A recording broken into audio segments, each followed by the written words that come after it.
लोग बहुत अच्छे हो गए, बहुत ही फिट हो गए। और बच्चा यही बात ध्यान रखिएगा कि अब ये आपका स्टडीज करने का, आपकी रिवीजन करने का सबसे बेस्ट टाइम है। ना बहुत ठंड है, ना बहुत ही गर्मी है, तो आप आराम से सुबह भी, रात में भी देर तक जग के स्टडीज को कर सकते हैं। इस समय थोड़ा सा आलस भी कम आता है, ठीक है, और थोड़ा सा टायर्डनेस भी कम लगेगी, तो आप आराम से इस समय पढ़ाई कर सकते हैं। तो बिल्कुल चैन से जाग जाइए, क्या कहते हैं, नहीं, होश में आ जाइए, ठीक है। और जरा सा चीजों को ध्यान रखिए क्योंकि बहुत जरूरी है स्टडीज को करने का, ठीक है, पढ़ाई का। और तबियत का भी ध्यान रखिएगा क्योंकि इस समय डेंगू वेंगू का भी बहुत सारी चीजें हो रही है। सो बी केयरफुल और अच्छे से अच्छा खाइए और पढ़िए, बहुत जरूरी है पढ़ना, ठीक है। तो चलिए 10th क्लास आज मैं बताने जा रही हूँ। बिल्कुल जोश में, होश में रहिए, बिल्कुल एनर्जी के साथ पढ़िए। रेगुलर में आएंगी क्लासेस, तो बिल्कुल ध्यान से, जिसको जहां भी प्रॉब्लम हो बताइएगा। मैंने पहले से आपको बता दिया था कि बायो का ये जो कॉन्सेप्ट है ये खत्म कर दूंगी, जिसमें डाइजेशन है जो कि आज खत्म हो जाएगा। फिर रेस्पिरेशन में हम लोग आएंगे, फिर सर्कुलेशन, लास्ट इज एक्सक्रीशन, ठीक है। तो ये आपका क्या है, आज ये लास्ट टॉपिक है जो कि हमारा किसका है, डाइजेस्टिव सिस्टम का। तो बच्चे आज हम लोग बात करेंगे डाइजेस्टिव सिस्टम किसका, ह्यूमंस का। तो चलिए देखते हैं यहाँ पे डाइजेस्टिव सिस्टम में क्या क्या चीजें होंगी, ठीक है। तो पहले अगर मैं बात करूं डाइजेशन में, टोटल 5 स्टेप होते हैं, which I was already told you कि कैसे किया जाता है, क्या होता है। तो पहली चीज, डाइजेशन होने के लिए टोटल 5 स्टेप होते हैं। पहला is ingestion, second is what, digestion, third is यानी कि फूड को जो भी इनटेक करने के क्या होते हैं, टोटल 5 स्टेप होते हैं। फर्स्ट इज आपका क्या है, जो भी इंजेशन, उसके बाद इंजेशन का मतलब है कि फूड को इनटेक करना। सेकेंड इज डाइजेशन जो कि स्टमक में होता है। थर्ड इज एब्जॉर्प्शन, ठीक है, जो हमारी स्मॉल इंटेस्टाइन अभी पढ़ेंगे वो करती हैं, यानी कि हमारे जो सेल्स होते हैं उनको चाहिए होता है, वो लेते हैं जो भी न्यूट्रिशन होता है। इसके बाद एसिमिलेशन, एसिमिलेशन का मतलब है वो बूस्ट करते हैं, ट्रांसपोर्ट करते हैं न्यूट्रिएंट्स को। And the last fifth is egestion, egestion का मतलब जो भी वेस्ट प्रोडक्ट है वो एनएस के थ्रू बाहर आना, ठीक है। तो वो हमने अमीमा में भी पढ़ा था। यहाँ पे हम लोग बात करेंगे कि कैसे ह्यूमंस में, ह्यूमन बींग्स में ये चीजें पूरी प्रोसीड होती हैं, क्या क्या, किसका क्या रोल है, लीवर है, स्टमक है, ये सब कैसे होते हैं, कैसा क्या इनका रोल है, तो इन सारे, और उनके क्या क्या पार्ट्स होते हैं। तो बेसिकली 3 चीजें हमें पढ़नी है। जो भी हम पढ़ेंगे, लीवर है, स्टमक है, उनके पार्ट्स कौन कौन से होते हैं, कैसा होता है structure, and the last is what is the function they will perform, ठीक है ना। तो अब चलो यहाँ पे बात करते हैं। फर्स्ट इज ये, तो पहली चीज ये जो होता है आपका जो डाइजेशन है ह्यूमन बींग्स में, वो दो, मतलब कि 2 स्टेप में कैटेगराइज किया गया है, ठीक है। 2 कैटेगरीज में क्या होता है, एक होता है एलिमेंट्री कैनाल के थ्रू, ठीक है, एलिमेंट्री कैनाल, और दूसरा है एसोसिएटेड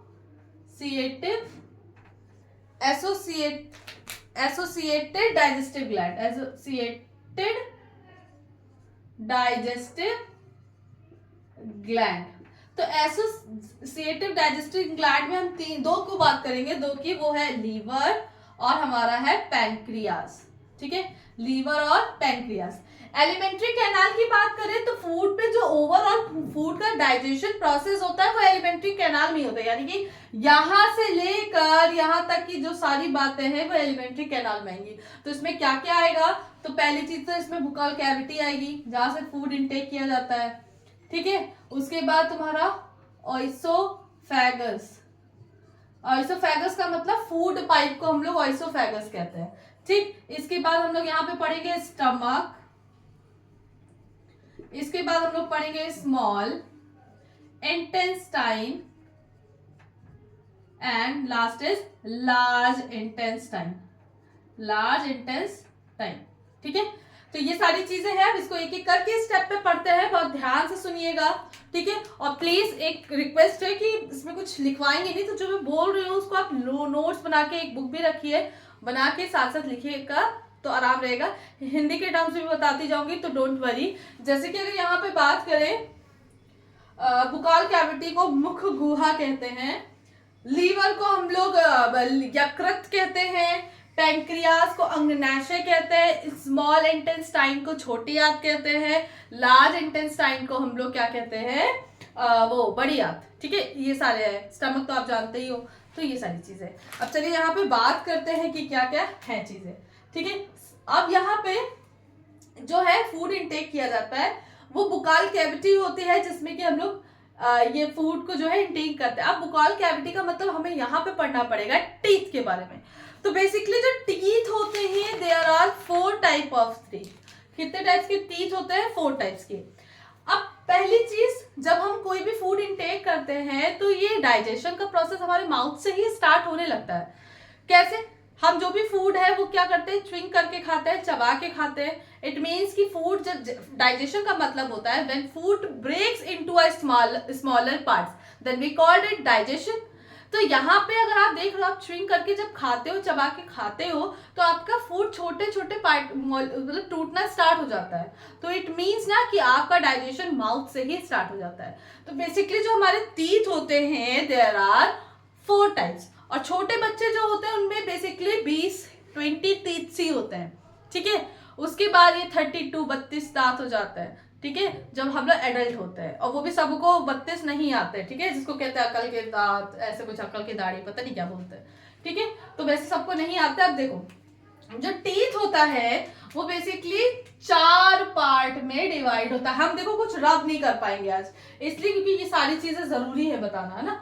तो टीथ जो होता है वो बेसिकली कितना है? 4 पार्ट में होता है। कौन कौन से टीथ होते हैं ये बात करनी है। फर्स्ट इज इंसाइजर्स, फिर उसके बाद है हमारा कैनिन्स, फिर premolar and last is molar, ठीक है। अब बात करते हैं जो हमारे आगे के 4 दांत होते हैं, 4, उसको कहते हैं इंसाइजर, जो कि काटने के काम आता है किसी भी फूड को, कुछ भी, ठीक है। अब आप किसी की उंगली भी काट सकते हैं, वो बात अलग है, ठीक है, खाना नहीं। लेकिन आगे की बात, उसके अलावा जो ये हमारे नुकीले वाले दांत होते हैं, दिख रहे होंगे सबके पास, 2 ऊपर 2 नीचे, वैम्पायर टाइप। वैम्पायर जानते हो ना, खून पी लेता है वही। तो समझ लेना, ये जो नुकीले दांत होते हैं इसको हम लोग बोलते हैं कैनिन्स। ये भी कट करने के लिए शार्प होता है, तो ये भी कट करने के लिए यूज करते हैं, ठीक है। अब आधे लोग मत कहना माँ ये मत करना प्लीज। उसके बाद प्रीमोलर, मोलर जो होते हैं पीछे के, जो जबड़े, मतलब पीछे वाले जो दांत होते हैं, जबड़े वाले, जो खाने को लिटरली च्युइंग करने में, चबाने में हेल्प करते हैं। तो आगे वाले जो थोड़े छोटे वाले होते हैं उनको प्रीमोलर बोलते हैं, इसके पीछे वाले जो होते हैं उसको मोलर बोलते हैं। मोलर टीथ कुछ को नहीं भी आते, एक आधी आते हैं। तो ये सारी चीजें हैं, ठीक है। तो ये हमारा पूरा सिस्टम था टीथ का, ठीक है। अब आगे की बात करते हैं कि हमारे जब टीथ से हम चबा लेते हैं, तो अब हम ऐसे जब भी कोई फूड खाते हैं तो सलाइवा भी आता है। तो ये यहाँ पे जो रेड कलर का, ये मैंने दिखाया कि सलाइवरी ग्लैंड होता है। अब ये सलाइवरी ग्लैंड करता क्या है? इसमें बहुत तरह के क्या होते हैं, बहुत सारी चीजें होती है ग्लैंड में, जो कि बहुत तरह के एंजाइम को डक करते हैं, निकालते हैं। और इसका काम होता है कि फूड को मिक्स करना, सल्यूबल बनाना, मतलब थोड़ा सा मुलायम कर देता है फूड को। इसलिए अब ये सलाइवरी ग्लैंड का एक और काम है, ये रब कर दूं मैं।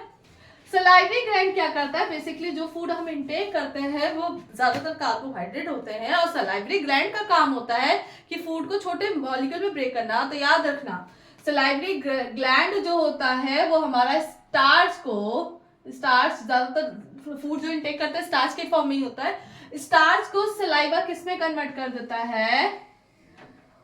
किसमें कर देता है? माल्टोज में कन्वर्ट कर देता है। किसमें कर देता है? माल्टोज में। तो याद रखना, सलाइवरी ग्लैंड का काम क्या होता है? स्टार्च को माल्टोज में कन्वर्ट करना। स्टार्च बिगर मॉलिक्यूल होता है, माल्टोज छोटा मॉलिक्यूल होता है।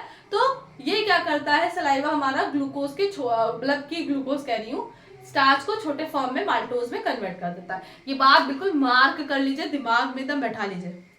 अब ये जो अब यहाँ पे देख रहे हो, एक मैंने नोज के साथ भी एक पाइप बनाई है कि मैं कर दे रही हूँ, डिफरेंशिएट कर दे रही हूँ, इधर से ये इधर से जाएगी, और एक आपकी ये है, ठीक है। नोजल कैविटी से नोज वो अलग है, ठीक है, वो विंड पाइप होती है, वो आपकी यहाँ पे नहीं कनेक्ट होती।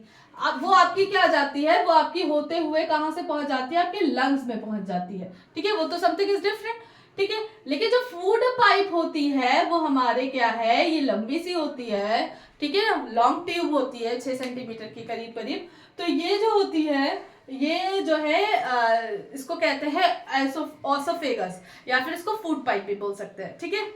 अब याद रखना कि ये सब आपस में ही कनेक्टेड होती है। तो कभी कभी होता है कि हम कुछ अजीब सा होता है तो नाक से भी कुछ खाना बाहर आने लगता है, मतलब ये नोज ईयर ये सब कुछ आपस में कनेक्टेड ही होता है किसी न किसी। जैसे कान में ही ईयर ड्रॉप डालो कोई, तो फिर कभी कभी वो मुंह में भी आ जाता है, कभी कभी नाक में भी आ जाता है, तो सब एक दूसरे से कनेक्टेड होते हैं। ठीक है, तो ये चीजें ध्यान रखिए बहुत ही ज्यादा। अब आगे की बात करते हैं जो ओसोफेगस होता है। लेट मी चेक एक, हाँ वीडियो रिकॉर्डिंग हो रही है कि नहीं।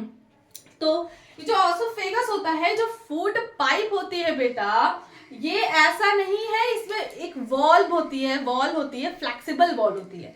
ये फ्लेक्सिबल वॉल इसलिए होती है क्योंकि आपका फूड बहुत ही आसानी से क्या हो, चला जाए नीचे की तरफ। ठीक है, उसको ज्यादा मूवमेंट करने में प्रॉब्लम ना हो। और ये जो मसल्स होते हैं ये फ्लेक्सिबल होते हैं, यानी कि याद रखिएगा ये फूड हमारा वेव की तरह नीचे आता है, ऐसे नहीं आता सीधे। ठीक है, अब आगे की बात करते हैं। अब ये फूड जैसे ही हमारा ओसोफेगस है, ये हमारे स्टमक से कनेक्टेड होता है। नाउ स्टमक के बारे में अगर बात करें तो याद रखिएगा स्टमक हमारा जे शेप का होता है। हमारा कैसा होता है, जे शेप का होता है, याद रखिएगा। अब स्टमक में भी क्या होता है, अलग अलग लेयर्स होती हैं। तो याद रखिएगा इसकी जो लेयर होती है स्टमक की, इनर लेयर, इसमें पाए जाती है बहुत सारे डाइजेस्टिव जूसेस भी पाए जाते हैं जिसमें पेप्सिन और रेनिन होता है। डाइजेस्टिव जूस कौन कौन से हो सकते हैं स्टमक में, डाइजेस्टिव जूस कौन सा होता है, पेप्सिन, लिख लीजिए, ये सब हम जगह नहीं है, पेप्सिन एंड रेनिन, इसका भी काम यहाँ पे होता है। दूसरी चीज, अब ये क्या करता है, पेप्सिन और रेनिन का काम होता है प्रोटीन को डाइजेस्ट करना, क्योंकि जो भी हम फूड इनटेक कर रहे हैं वो उसमें बहुत सारे माइक्रोन्यूट्रिएंट्स है, प्रोटीन्स भी है, फैट भी है, कार्बोहाइड्रेट भी है, बहुत सारी चीजें हैं। तो ये क्या करता है, ये हमारा पेप्सिन रेनिन जो भी प्रोटीन होता है उसको डाइजेस्ट कराने में हेल्प करता है। इसके अलावा जो हमारा ये होता है, जो जे शेप का हमारा स्टमक होता है, इसमें पाया जाता है HCl, हाइड्रोक्लोरिक एसिड। अब ये हाइड्रोक्लोरिक एसिड क्या होता है, इसका काम ये होता है कि जब हम कोई चीज इंटेक करते हैं, कोई चीज खाते हैं, तो अब ऐसा नहीं है बैक्टीरिया आते हैं मुंह में, तो ये क्या करता है, ये इतना हाईली एसिडिक होता है, इसका pH 0 होता है, 1.1 के करीब ऐसे इतना 0 होता है। तो ये क्या करता है कि जो भी बैक्टीरिया आता है इतना एसिडिक होता है कि उनको पेट में ही हमारे क्या कर देता है, मार देता है। ठीक है, और ये जरूरी भी है। आपको ये मत कहना कि मैम HCl इतना हार्ड HCl होता है तो हमें कुछ होता क्यों नहीं है। तो बेटा जो स्टमक की इनर लेयर होती है उसका काम ही होता है कि इस एसिड से बाकी के पार्ट्स को प्रिवेंट करना, इवन स्टमक को भी प्रिवेंट करने का काम करता है। ठीक है, अब आगे ये हो गया। अब एक पॉइंट और लिख लीजिएगा कि जो कार्बोहाइड्रेट होते हैं उनका स्टमक में डाइजेशन नहीं होता, फैट्स का और प्रोटीन का डाइजेशन जो होता है वो हमारा होता है किसमें, स्टमक में होता है। बात यहाँ तक समझ में आ गई, ठीक है, क्लियर हो गया। अब आगे की बात करते हैं। यहाँ पर जो हमारा स्टमक होता है इसके 3 पार्ट्स होते हैं। अपर पार्ट ये वाला, ठीक है, अपर पार्ट ये होता है, मिडिल पार्ट और लोअर पार्ट। ठीक है, लोअर पार्ट ये है, ठीक है, तो ये सारी चीजें हैं। लोअर पार्ट को हम लोग बोलते हैं ड्यूडेनियम, ठीक है ना। अब यहाँ पे क्या है, नहीं पाइरोलोसिस बोलते हैं, ड्यूडेनियम तो उसका है, स्मॉल इंटेस्टाइन का है। तो अब इसमें क्या है, म्यूकस भी एक होता है, वो जेली लाइक होता है और इसका काम होता है, ये एलिमेंट्री कैनाल को, म्यूकस जो होता है वो एक ऐसा लुब्रिकेशन का काम करता है। जो एलिमेंट्री कैनाल है पूरी, लुब्रिकेशन का मतलब ताकि फूड आराम से फिसलते हुए आ जाए, कोई प्रॉब्लम ना हो। ठीक है ना, तो म्यूकस के बारे में भी याद रखिएगा, इंपॉर्टेंट चीज है। ठीक है, आगे की बात यहाँ पे बहुत सारी करते हैं। अब आगे की बात यहाँ पे स्मॉल इंटेस्टाइन की बात करते हैं। तो याद रखिएगा जो स्मॉल इंटेस्टाइन है ये सब लंबी बहुत होती है as compare to large intestine. लेकिन आप बोलेंगे मैम लार्ज को फिर लार्ज बोलते क्यों है, तो याद रखिएगा लार्ज इंटेस्टाइन का डायमीटर बड़ा होता है, चौड़ी होती है, इसलिए इसको लार्ज बोलते हैं। ये लॉन्ग होती है, लंबी होती है, इसकी जो लेंथ होती है वो 6.5 मीटर लॉन्ग होती है स्मॉल इंटेस्टाइन। ठीक है, तो ये सारी चीजें इसमें याद रखिएगा। अब आगे की बात करते हैं। एक ट्यूब लाइक स्ट्रक्चर होता है जो यहाँ से कनेक्टेड होता है स्टमक के उस पार्ट से। ठीक है, अब स्मॉल इंटेस्टाइन के टोटल 3 पार्ट होते हैं। फर्स्ट मैंने रेड में ही लिख दिया है, ड्यूडेनियम। ड्यूडेनियम होता है जो कि एक यू शेप का आकार होता है। तो आपको ये अगर दिख रहा है तो ये एक यू शेप का दिख रहा है ड्यूडेनियम। इसके बाद जो मिड वाला जिसमें थोड़ा सा ब्रॉड होता है, थोड़ा मोटा होता है, इसको बोलते हैं इलियम। ठीक है, और इसके अलावा एक पार्ट और होता है जिसको बोलते हैं जिजिनम। ये जो बाकी का पतला सा ट्यूब जैसा उसको बोलते हैं जिजिनम। ठीक है, अब यहाँ पे बात करते हैं, याद रखिएगा बेटा, एक मार्क करके नोट बना लीजिए कि फूड का जो मेन डाइजेशन होता है वो स्मॉल इंटेस्टाइन में ही होता है, ठीक है। और इस स्मॉल इंटेस्टाइन की वॉल पे पाया जाता है वाइली। वाइली क्या होता है, वाइली का मेन काम क्या होता है, ये फूड को एब्जॉर्प्शन कराता है। And I already told you कि अब यहां पर क्या है, आपका इंजेशन हुआ प्रोसेस, यहां पर आपका डाइजेशन हुआ, अब आएगा स्मॉल इंटेस्टाइन में एब्जॉर्प्शन। तो ज्यादातर फूड का जो डाइजेशन यानी कि फूड का जो एब्जॉर्प्शन होता है हर तरह से, कि हर तरह के मिनरल को चूसने का काम, हर तरह से एब्जॉर्ब करने का काम किसका होता है, स्मॉल इंटेस्टाइन्स का। तो याद ये भी मार्क कर लो कि जो मेन पार्ट है डाइजेशन का वो स्मॉल इंटेस्टाइन में होता है, ना कि स्टमक में, क्योंकि स्टमक में तो बेसिकली वो प्रोटीन और फैट्स का ही करता है, कार्बोहाइड्रेट का वो करता ही नहीं है। अब वाइली का काम क्या होता है, ये वॉल पे होता है ये, और इसका काम है कि जितना ज्यादा वाइली होगा उतना ही ज्यादा इसका डाइजेशन का सरफेस एरिया ज्यादा बड़ा होता है, ठीक है। तो मतलब कि वो उतने ही फूड से न्यूट्रिशन माइक्रो ऑर्गेनिज्म को आराम से एब्जॉर्ब कर लेगा। तो बहुत लोग ऐसे खाते पीते देखो उनका इंटेस्टाइन मजबूत नहीं होता है, तो मतलब कि उनका वाइली मजबूत नहीं होता, वो ज्यादा फूड के न्यूट्रिएंट्स को एब्जॉर्ब नहीं कर पाता है, ठीक है। तो ऐसे बहुत लोग कहते हैं ना, हम तो ये खा रहे हैं, हम तो वो खा रहे हैं, हमें तो लगता ही नहीं है, तो ये एक कारण हो सकता है, ठीक है। तो ये सारी चीजें हैं, ठीक है। अब आगे की बात करते हैं लार्ज इंटेस्टाइन की। तो याद रखिएगा लार्ज इंटेस्टाइन के भी पार्ट होते हैं। जो तीसरा पार्ट होता है जिसको रेक्टम बोलते हैं, वो एनस से कनेक्ट होता है, जिससे फूड का एक्सक्रीशन होता है। अब आप इसमें क्या है, उसके बाद ये जो इंटेस्टाइन्स है, जो इसमें से क्या है, कैल्शियम होता है, कोलोन होता है, ये 3 पार्ट होते हैं, ये है, और इसका काम क्या होता है, इसका डायमीटर जो है वो बड़ा होता है, इसलिए इसको लार्ज इंटेस्टाइन कहते हैं। अब एसिमिलेशन का प्रोसेस लार्ज इंटेस्टाइन में होता है, यानी कि जो थोड़ा बहुत हो गया है न्यूट्रिएंट्स से, उसको सेल से या बाकी के बॉडी पार्ट में ट्रांसपोर्ट करने का काम होता है एसोसिएशन। उसके बाद जो भी फर्दर, अब मान लो कि जो कुछ रह गया थोड़ा बहुत मिनरल्स, वो एब्जॉर्ब, वाटर को absorb, basically most of the water का एब्जॉर्प्शन जो होता है वो लार्ज इंटेस्टाइन में होता है, ठीक है। अब जो भी थोड़ा बहुत कुचल पुचल के जो भी बच गया वो इस लार्ज इंटेस्टाइन में एब्जॉर्ब कर लेता है। उसके बाद जो रेक्टम है, जो भी वेस्ट बचता है यहाँ से घूम फिर के, वो रेक्टम क्या करता है, रेक्टम एनस से कनेक्ट होता है, तो यहाँ से फूड का एक्सक्रीशन हो जाता है। लास्ट टॉपिक था कि एक्सक्रीशन कैसे होता है, तो एक्सक्रीशन जो है मैं आपको बताऊंगी कि किडनी, जब एक्सक्रीशन में हम लोग बेसिकली किडनी के बारे में बात करेंगे। तो बेसिकली अभी हम लोग ने सब पढ़ लिया, आई होप आपको सब बहुत अच्छे से समझ में आया। If you have any confusion, कोई भी प्रॉब्लम हो तो बेटा बिल्कुल पूछ लीजिएगा, ठीक है। अब हम लोग बात करते हैं, यहाँ पर हमने भी एलिमेंट्री कैनाल पढ़ा, अभी तो हमने लीवर और पैंक्रियास के बारे में तो पढ़ा ही नहीं। पैंक्रियास का मतलब अंगनाशय, लीवर का मतलब यकृत, ठीक है ना। अब यहाँ पे एलिमेंट्री कैनाल वाला पूरा हो गया। अब बात करते हैं एसोसिएटिव डाइजेस्टिव ग्लैंड होते हैं, इनका क्या रोल है डाइजेशन कराने में। तो बेटा इनका भी बहुत बड़ा रोल है। अब चलो यहाँ पे बात करते हैं क्या क्या रोल है। देखो जो लीवर होता है, इसमें मार्क कर लो कि ये हमारी बॉडी की सबसे लार्जेस्ट ग्लैंड होती है, ठीक है, which is placed up right side of the abdomen, हमारे एब्डोमेन के राइट साइड में अपर पे होती है, ठीक है, बिल्कुल क्लियर। अब इसमें याद रखना है, ये बहुत इंपॉर्टेंट है, it secrets a bile juice, a bile salts which is alkaline in medium. याद रखना इसमें से जो बाइल जूस निकलता है, बाइल लिक्विड होता है, एंजाइम होता है, ये एल्कलाइन होता है। स्टमक में HCl है, ये एल्कलाइन होता है, तो दोनों ही एक तरह से क्या है, वो एसिड भी है, बेस भी है, तो एक न्यूट्रल हो जाता है, तो कोई प्रॉब्लम नहीं होने पाती है, ठीक है। Bile does not contain any enzyme but it serves to एल्काइन to the medium of duodenum. तो इसका काम होता है, जो ड्यूडेनियम होता है ये वाला पार्ट, तो यहाँ से ये HCl है, ये ड्यूडेनियम को क्या करता है, एल्कलाइन कर देता है। तो जब एसिड और बेस मिलते हैं तो एक न्यूट्रल हो जाता है, ठीक है, तो कोई प्रॉब्लम नहीं होती है, ठीक है। It also has to emulsify fats को एमल्सिफाई करता है, यानी कि छोटे छोटे मॉलिक्यूल्स में कन्वर्ट करता है। एमल्सिफिकेशन का मतलब ये होता है, ठीक है। अब बात करते हैं पैंक्रियाज की। तो पैंक्रियाज आपको ये रेड कलर का मैंने बनाया है। पैंक्रियाज में ये याद रखना कि ये ऐसा ग्लैंड है जिसमें कि सेवेरियल ग्लैंड बोलते हैं, जिसमें कि बहुत तरह के हार्मोन, सबसे ज्यादा हार्मोन जो अलग अलग तरह के रिलीज होते हैं, अलग अलग तरह के केमिकल्स रिलीज होते हैं, वो पैंक्रियाज से होते हैं, अंगनाशय से होते हैं। ठीक है, तो याद रखना हमारा दो तरह के ग्लैंड्स होते हैं, एक एक्सोक्राइन और एंडोक्राइन। ठीक है, एक्सोक्राइन का मतलब होता है जो एंजाइम्स होते हैं, ठीक है, जो केमिकल रिएक्शन हमारी बॉडी में होती है उनको रैपिडली कराने के लिए एंजाइम होते हैं तरह तरह के।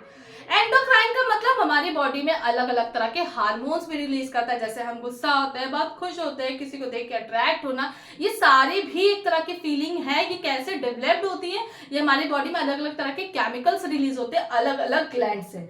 ठीक है, तो यहाँ पे याद रखना पैंक्रियाज जो होता है ये लार्जेस्ट एंडोक्राइन सिस्टम का, इसमें मतलब एक्सोक्राइन भी है, एंडोक्राइन ग्लैंड भी, दोनों तरह के हार्मोन्स को रिलीज करता है, हार्मोन्स को भी रिलीज करता है, इसके साथ ही साथ एंजाइम का भी सेक्रेशन करता है। तो याद रखिएगा ये सेकेंड लार्जेस्ट ग्लैंड है, it is mix with the gland because it is exocrine as well as endocrine. ठीक है, अब आगे याद रखना ये जो पैंक्रियाज है और ये दोनों ही तुम्हारे ड्यूडेनियम, ये जो ड्यूडेनियम है यू शेप का, ये दोनों ही अपने अपने हार्मोन्स जो भी चीजें हैं, जो भी केमिकल्स है, वो यहाँ से ड्यूडेनियम को पास कर देते हैं। अब इसमें क्या है याद रखना, जो पैंक्रियाज होता है बच्चे, उसमें ट्रिप्सिन, काइमोट्रिप्सिन, बीटा एमाइलेज, मैं फिर से बोल रही हूँ, trypsin, chymotrypsin and beta amylase, ये हार्मोन्स को क्या करता है, सेक्रेशन करता है, इस टाइप के एंजाइम का सेक्रेशन करता है, basically enzyme not hormone, hormone is different, enzyme is different. ठीक है, तो ये क्या करता है एंजाइम, यानी कि कौन कौन से एंजाइम है, trypsin enzyme, chymotrypsin and beta amylase करता है। ठीक है, और इनका काम है कि मीडियम को एल्कलाइन बनाने का काम करता है। अब इसके अलावा और याद रखना हमारी बॉडी में जब हम कोई भी चीज खाते हैं, जब रेस्पिरेशन होता है तो फूड ब्रेक होता है, हमें ग्लूकोज मिलता है। ठीक है ना, ऑक्सीजन के प्रेजेंस में फूड ब्रेक होता है, हमें ग्लूकोज मिलता है, एनर्जी रिलीज होती है, glucose is a form of energy. ठीक है, इसके अलावा जो कार्बन डाइऑक्साइड एक्सहेल करते हैं, वाटर प्रोड्यूस होता है। एक बात बतानी थी बेटा, एक्चुअल में होता क्या है, ये जो ग्लूकोज होता है ये भी हमारी बॉडी में बहुत ज्यादा एक्सेसिव अमाउंट में नहीं होना चाहिए। तो इस ग्लूकोज के लेवल को, इस शुगर के लेवल को कंट्रोल करने के लिए हमारी बॉडी के पैंक्रियाज में एक केमिकल रिलीज होता है जिसको बोलते हैं इंसुलिन, और ये इंसुलिन जो है हमारी बॉडी के ग्लूकोज लेवल को मेंटेन करता है। लेकिन एट द टाइम सब अगर बहुत ज्यादा आप मीठा खा रहे हैं, ऐसा होने लगता है कि लीवर से पैंक्रियाज से जो इंसुलिन प्रोड्यूस हो रहा है वो धीरे धीरे कम अगर प्रोड्यूस होने लगता है, तो क्या होगा, आपका लेवल शुगर का वो बढ़ता जाएगा, और आपको इंसुलिन जो प्रोड्यूस ही नहीं हो रहा, तो आपकी बॉडी का जब शुगर लेवल बढ़ता जाएगा तो फिर उस पेशेंट को डायबिटीज हो जाती है। यही रीजन है। ठीक है, तो हमारी बॉडी में हर एक चीज एक्सेस होती है, तो उसको रोकने के लिए भी दूसरी चीज है, जैसे एसिड की बात मैंने की, तो उसको एल्कलाइन करने के लिए, उसको बेसिक करने के लिए भी, वो एसिड बेस न्यूट्रल करने के लिए जो हमारा लीवर वो एल्कलाइन मीडियम प्रोड्यूस करता है। तो कुल मिला के ये पूरी बात थी। ठीक है, तो पैंक्रियाज है, इसके अलावा ग्लाइकोजन है, ये सारे क्या है, मतलब ग्लूकोज ग्लाइकोजन में भी कन्वर्ट हो जाता है इंसुलिन के साथ रिएक्ट करके। तो ये सारी चीजें हैं। ठीक है, बात क्लियर हो गई, समझ में आ गया। तो ये एसोसिएटिव होना बहुत जरूरी है। ठीक है, एसोसिएटिव ग्लैंड का भी एक अपना रोल है। आई होप आपको सारी चीजें क्लियर हो गई होंगी, कोई प्रॉब्लम नहीं हुई होगी। ठीक है, if you have any confusion please आप लोग कमेंट बॉक्स में मुझे बता दीजिएगा। तो मिलते हैं नेक्स्ट क्लास में, 10th क्लास, तो हम लोग डिस्कशन करेंगे आज आपको ये वीडियो मिल जाएगी, तो आप नेक्स्ट वीडियो जो आएगी एक दिन बाद वो आपकी आएगी रेस्पिरेटरी सिस्टम की। So I hope you like it. Good night, take care, bye bye, जय हिंद।